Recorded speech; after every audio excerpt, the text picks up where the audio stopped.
Mirë se vini në kanalin ton, mos harroni të bëni subscribe dhe të klikoni si përzdiles për të marrë njoftimet më të reja. Faleminderit! Një lam të mirë diabetit të zbulohet kura me 2 përbërës që bën mrekulli. Fal vlerave të tyre fantastike për shëndetin, thanat përdoren në shumë kura të ndryshme për shërimin dhe trajtimin e disa sëmundjeve prej të cilave dhe problemet me diabetin. Thana gjithashtu shërben si një produkt bazë për të mbajtur të stabilizuar nivelin e sheqerit në mënyrë natyrale. Këtu ju do të gjeni mënyrat efektive të përdorimit të thanave për të parandaluar problemet me diabetin. Thanat kanë sezon të shkurtër, ndaj përfitoni sa më shumë prej tyre. Për një periudhë 30 ditore apo dhe më shumë rekomandohet konsumimi i të paktën 15 kokrave thanave pas vaktit të mëngjesit. Për këtë kur juve do t'ju duhet 1 kilogram thana dhe 2,5 litra ujë. Sasia e përbërësve rritet bazuar në sasinë e lëngut që ju dëshironi të përgatisni. Lajni thana dhe vendoseni ato në një tenxhere bashkë me ujin. Lëreni që të zgjejnë për rreth 1 orë, më pas fikni sobën. Përmes një luge druri shtypni frutat e thanës dhe lëreni me kapak të mbyllur derisa ato të ftohen. Më pas kulloni lëngun e thanave, vendoseni në shisha apo kavanos shelqi të pastruar mirë dhe ruajeni në frigorifer. Konsumoni nga 1 filxhan kafeje me lëng thane herët në mëngjes çdo ditë për një periudhë 30 ditore. Përdorime të tjera mjekësore të thanës. Fruti i thanës është përdorur për të ulur temperaturën dhe për të luftuar disa çrregullime të zorrëve. Thartësia karakteristike e këtij fruti e bën atë mjaft të dobishëm në luftën kundër sëmundjeve kardiovaskulare. Thanat gjithashtu janë përdorur edhe për të kuruar nga diarea. Thanat mundet t'i ruani në frigorifer për disa ditë përsa kohë i paketoni në një qese të izoluar mirë. Ato jetojnë më gjatë në formën e tyre të thatë. Lëngu i bamjeve gjithashtu është kura ideale për sa i përket të diabetit.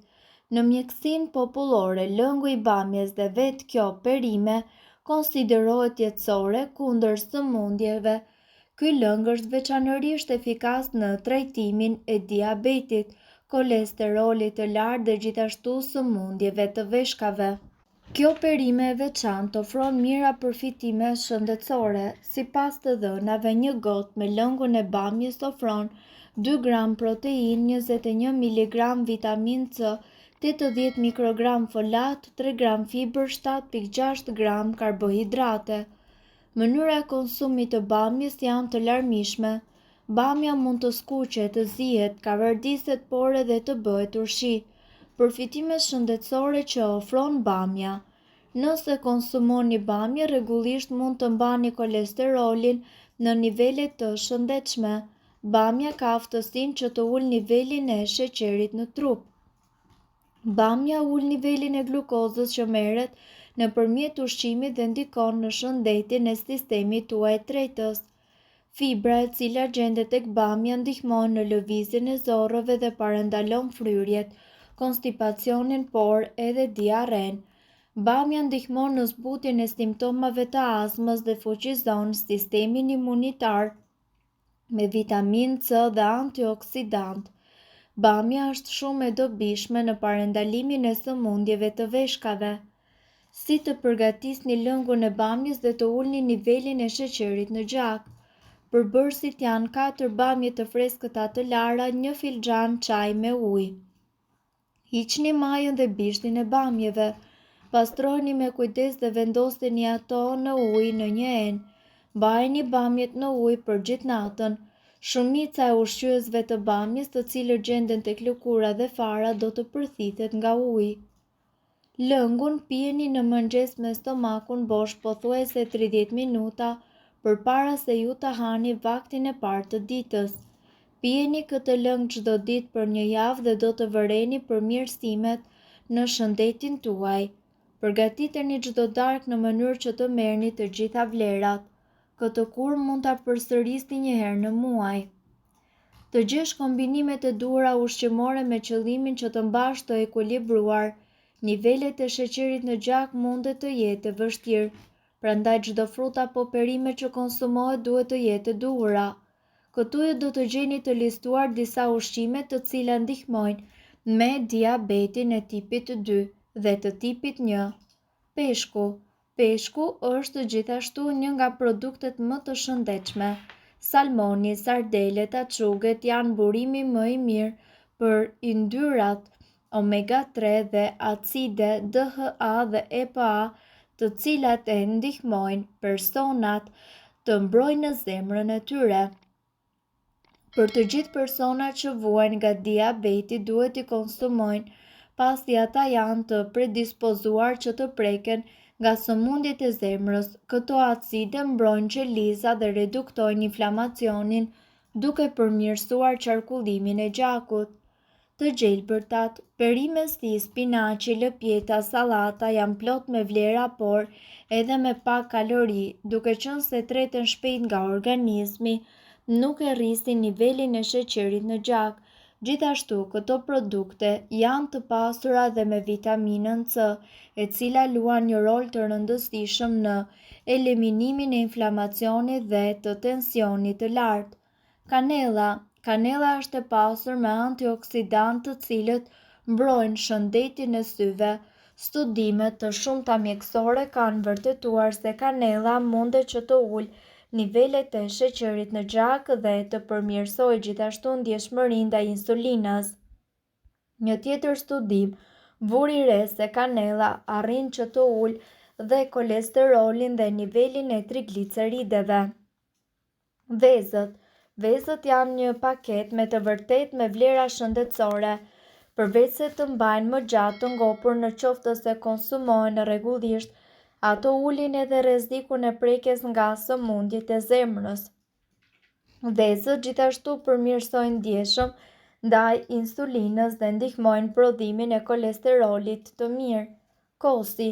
Kosi gjithashtu është një tjetër produkt bulmeti më i mirë për personat me diabet. Të dhënat gjithashtu kanë treguar se konsumimi i kosit ekuilibron sheqernat në gjak dhe parandalon sëmundjet e zemrës përmes probiotikëve që përmban. Tek personat me diabetin e tipit 2, kosi ndihmon në rënien e peshë dhe ndihmon gjithashtu në sistemin tretës. Arrorët. Arrorët janë të shijshëm dhe të pasur me vlera për organizmin. Të gjitha llojet e arrorëve përmbajnë fibra të cilat treten shumë lehtë nga sistemi ynë. Konsumimi rutinor i tyre arrin të ndihmojë në reduktimin e inflamacionit dhe uljen e sheqerit në gjak.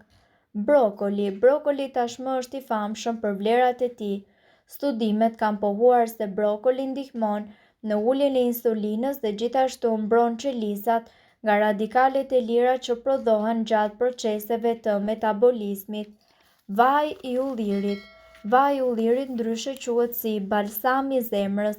Ai përmban acide yndyrore të cilat ndihmojnë në prodhimin e substancës HDL, që është parë të jetë në shifra jo të shëndetshme tek personat me diabetin e tipit 2. Gjithashtu vaji i ullirit ndihmon në ekuilibrimin e tensionit të gjakut dhe qarkullimit të tij për një zemër më të shëndetshme.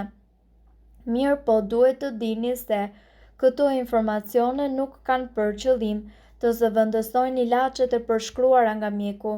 Para se të përdorni këto receta të mjekësisë alternative, ne ju sugjerojmë që të këshilloheni më parë me mjekun tuaj. Nëse ndonjë prej këtyre përbërësve ju shkakton alergji, e mira është që të mos i përdorni këto receta të mjekësisë alternative. Në qoftë se gjendja juaj vazhdon të jetë kronike dhe nuk ka asnjë përmirësim, e mira është që ju të shkoni tek mjeku juaj. Nëse doni të dëgjoni videot tona që ne postojmë çdo ditë, kliko subscribe. Ju ftojmë gjithashtu të bëni like në videot tona nëse i keni dëgjuar dhe pëlqyer ato.